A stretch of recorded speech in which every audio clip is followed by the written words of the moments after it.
I'm from Medina Bay, Kaolack, and I grew up in Medina, Kaolack.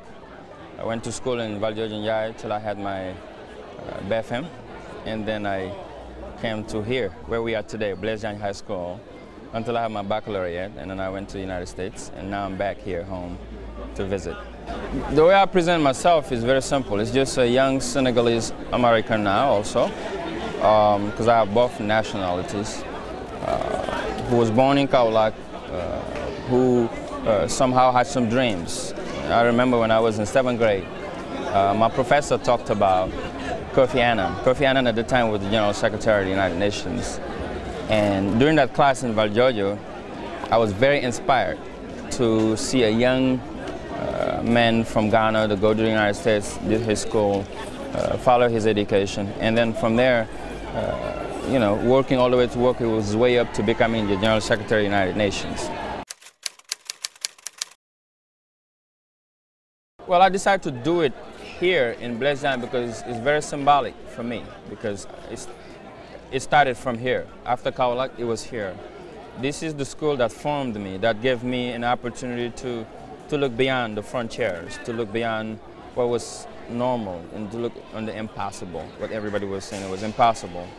This is the school where I started leadership, just because I was telling you, leading this English club when I was from Premiere and Terminal, which gave me an opportunity to work with people, to learn about teamwork, and also try to communicate the language that I really fell in love with for a long time.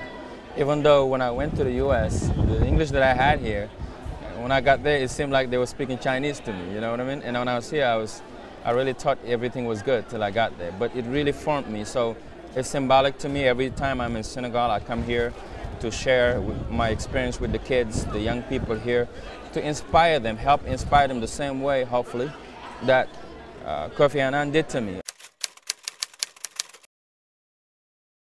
Well, I was here for a 3-day program that I had. It was called the Young Leaders Summit. Okay, the summit was involved into the non-profit organization that I set up just 2 years ago, almost 3 years now, called the Give One Project. The reason why I started the Give One Project was to engage the youth into leadership, into different projects also, community learning projects, the internships, and also a mentorship. So the things that I missed when I was young, I can at least provide it into few young people that I can around the world, because I understand that if we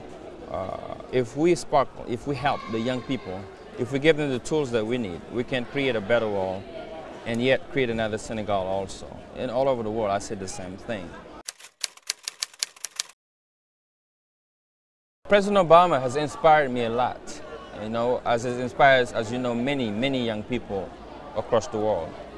And to begin in America, he's working up so many people that usually they got this franchise, meaning the young vote, the youth vote. Usually people say young people in America don't vote. When President Obama came, that changed. It became history.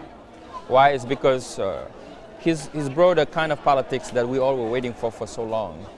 He wanted to bring Washington, bring people to control Washington. He wanted that people to know that Washington, D.C., meaning the power of Washington, belongs to them.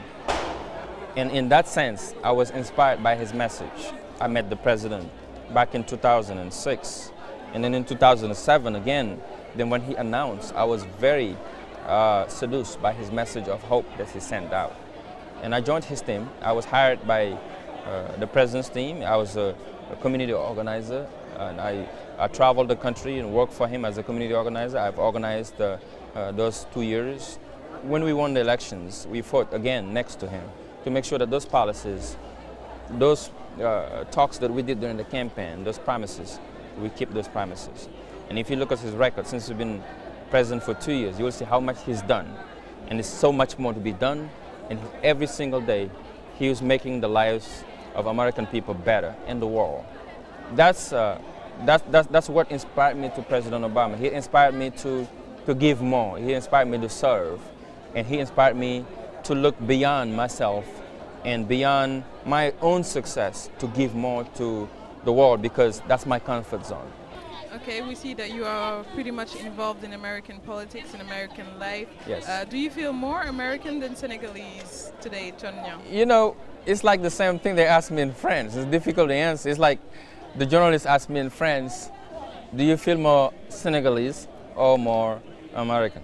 And I tell them it's difficult to say because it's like asking you, do you like your mom better than your dad? And both of them are sitting next to you.